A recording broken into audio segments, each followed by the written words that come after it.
Karthigai Deepam serial நேர்களுக்கு வணக்கம். நம்மளோட கார்த்திகை தீபம் சீரியலில் ஒரு சூப்பரான எபிசோட் வந்துருக்கே சொல்லலாம். மிஸ் பண்ணாமல் ஃபுல் வீடியோ கேளுங்க. வீடியோக்குள்ளே போகிறதுக்கு முன்னாடி நம்ம சேனலை லைக் அண்ட் சப்ஸ்கிரைப் பண்ணி சப்போர்ட் பண்ணுங்கள். இப்போ பார்த்திங்கன்னா நம்ம சீரியலே வேறு பக்கம் பார்க்குற மாதிரி பார்த்திங்கன்னா செம்மையான ஒரு ட்விஸ்டான ஒரு சூப்பரான எபிசோட்ஸ்லாம் வரப்போகுது அப்படின்னு சொல்லலாம். ப்ரோமோ பார்க்கும்போதே வேறு லெவலாக இருந்தே சொல்லலாம். இப்போ பார்த்திங்கன்னா கார்த்தி பஞ்சாயத்து நின்றுட்டுருக்காங்க. இந்த நம்மளோட இலையில் இருக்கிற கோவிலில் பார்த்திங்கன்னா அபசகலமாக அம்மனோட இடம், அதாச்சும் அவங்க பார்க்கும்போது பார்த்திங்கன்னா அம்மனோட ஒரு முகம் எல்லாமே கலையறிந்து போயிருக்கோம். பூஜை நடக்காமல் இந்த மாதிரி சாமிக்கே இந்த நிலைமையா அப்படின்ற மாதிரி பூசாரி பார்த்திங்கன்னா எல்லாரும் முன்னாடி கத்தி ஆர்ப்பாட்டம் பண்ணிகிட்டு இருப்பார். அந்த நேரத்தில் அங்கே இருக்க ஜனங்க எல்லாருமே ஓடி பார்ப்பாங்க. அப்புறம் பார்த்திங்கன்னா பூசாரி, உனக்கே இந்த நிலமைன்னா இங்கே இருக்கிற இந்த ஊரில் இருக்கிற மக்களுக்கு எந்த நிலமை அப்படின்ற மாதிரி ரொம்பவே ஆவேசமாக பேசிகிட்டு இருப்பாங்க. அப்போ பார்த்திங்கன்னா நம்மளோட கார்த்தியும் அங்கே வருவாங்க.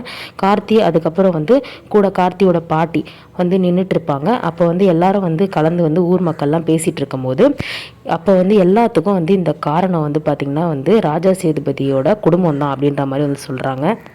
பஞ்சாயத்தில் 3 பேர் உட்காந்து பஞ்சாயத்து பேசிகிட்டு இருப்பாங்க.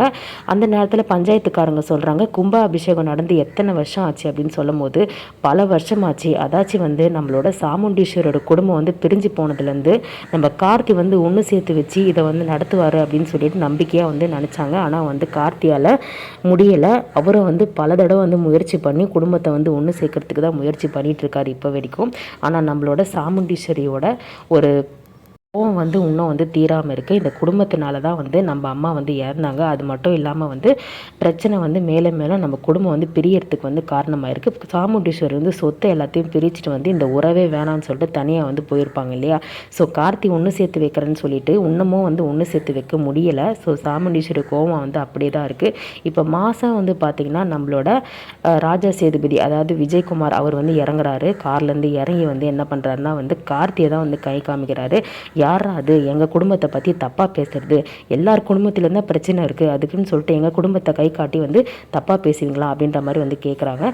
சிவனாண்டி அடித்து பஞ்சாயத்தில் சொல்கிறாரு, இதுக்கெல்லாம் காரணம் ராஜா சேதுபதியோட குடும்பம் மட்டும்தான். அதனால தான் நம்ம அம்மன் இந்த நிலைமைக்கு கோயில் இந்த நிலைமையில் இருக்குது அப்படின்ற மாதிரி சொல்கிறாங்க. இவங்க குடும்ப பிரச்சனையால் இன்னும் கும்பாபிஷேகம் நடத்தாமல் இருக்கிறாங்க. இப்போ என்ன பண்ணலான்னு முடிவு எடுத்திருக்கீங்க அப்படின்னு சொல்லிட்டு கேட்கும்போது நம்மளோட ராஜா சேதுபதி விஜயகுமார் இருக்கார்லே, அவர் ஆவேசமாக, இதை பாரு எண்ணி நல்லா எல்லாரும் கவனிச்சிக்கோங்க. இதுக்கப்புறம் தேவையில்லாமல் எங்கள் குடும்பத்தை பற்றி குறை சொல்லாதீங்க. யார் குடும்பத்தில் தான் பிரச்சனை இல்லாமல் இருக்குது, அது என்ன ஆவனா கோயிலை பற்றி பேசும்போது கும்பாபிஷேகம் நடக்காதனால கோயில் இப்படி ஆயிருக்குன்னு குடும்பத்தை பற்றி குறை சொல்கிறீங்க அப்படின்னு சொல்லிட்டு ஆவேசமாக பேசுகிறாரு. சரி, இப்போ நான் சொல்கிறேன், எண்ணி 90 நாளில் இந்த குடும்பத்தை ஒன்று சேர்ப்பார். பாருங்கள், என் பேரை கார்த்தி இந்த குடும்பத்தை ஒன்று சேர்த்து கும்பாபிஷேகம் வழக்கம் போல் இந்த இத்தனை வருஷமாக தடையான கும்பாபிஷேகம் பழையபடி நடந்து இந்த கோயிலோட திருவிழா மாதிரி நடத்துவோம் அப்படின்ற மாதிரி சொல்லிடுவார்.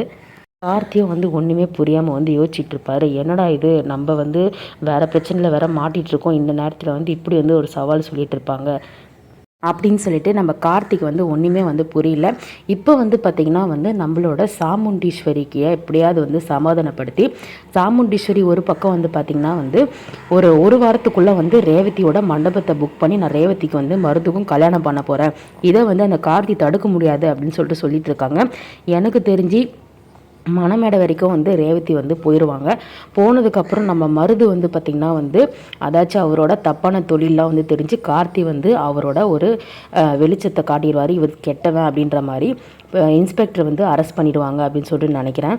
ஸோ அதுக்கப்புறம் கார்த்தி தான் திருப்பியும் நம்ம ரேவதி காலத்தில் தாலி கட்டி நம்மளோட குடும்பத்தை சாமுண்டீஸ்வரி புரிஞ்சுக்கிட்டு குடும்பத்தை ஒன்று சேர்த்து இந்த கும்பாபிஷேகம் நடத்துவாங்க அப்படின்னு சொல்லி நினைக்கிறேன்.